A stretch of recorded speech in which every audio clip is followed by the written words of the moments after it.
Ladies and gentlemen,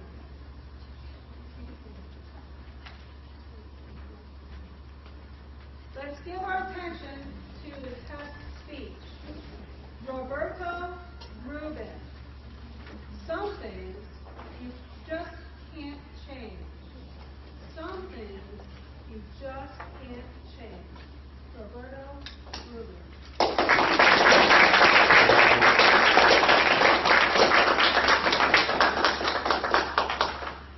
My wife, who by the way is not a medical doctor, she's very knowledgeable about disorders. Soon after we got married, she diagnosed me with IHPL, commonly known as I hate being late disorder. When it comes to being on time, there are two types of people. Those who are usually on time and those who are usually late. Oh, I'm sorry. Fashion late. For those of us who are usually on time, we hate being 1 or 2 minutes late. In fact, by showing up late, we feel like we missed something. So we usually try to arrive plenty of time early. Most recently, I was so anxious about a job interview that I actually showed up to my scheduled appointment 24 hours and 8 minutes early. Oh, it is funny now, but it really wasn't funny when it happened. In fact, I was really, really embarrassed. The good thing is that the interview was with a headhunter and not a hiring manager. Otherwise, the hiring manager would have thought, there is something definitely wrong with this guy. I wonder, do I really suffer from IHPL? God has a very good sense of humor. He matched me up with somebody who does not share my sense of timeliness and urgency. She's quite the opposite. On Sunday mornings, when we go to church, it doesn't matter how early she wakes up. I can guarantee you that we will be late. She can wake up 1, 2, or even 3 hours early, and it doesn't matter. Somehow, we can never manage to get there on time. We usually go to service at 10:30 on Sunday mornings. We leave the house no later than 10 by 10. At least that is my goal.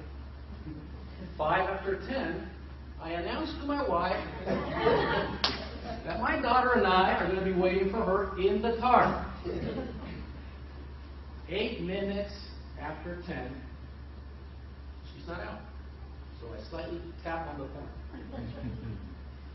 just to let her know that she needs to start working her way towards the door. 9 minutes after 10, she's still not out. This time I honk a little longer, just to let her know that we really need to be leaving. 10 minutes after 10, she's still not out. I'm getting nervous now. I get out of the car, I walk all the way to the door, stick my head inside, and I ask, is everything okay? I remind her that if we don't leave right now, we may just be late. 11 after 10. I am going crazy. I'm getting an anxiety attack. I start thinking, what should I do next? Should I keep honking on the horn, this time louder? Should I walk in the house and let her know that we're leaving without her? Or should I just bow down and pray to God that He changes her and makes her more like me? 12 minutes after 10, she's still not out. It is just absolutely driving me up the wall. I am getting nervous. 13 minutes after 10, she walks out. Very casually, no sense of urgency. On her way to the car, she walks to the garage and notices that there's something out of place. So she walks over there grabs it and puts it back in place. It's just driving me nuts. I can't believe what's going on. No sense of urgency. But I have a plan B. I'm going to drive a little bit faster to get us to church on time. As soon as we pull out of the driveway and make it down the road, I start increasing my speed. And she says, honey, please don't speed. Your stop and go driving makes me queasy.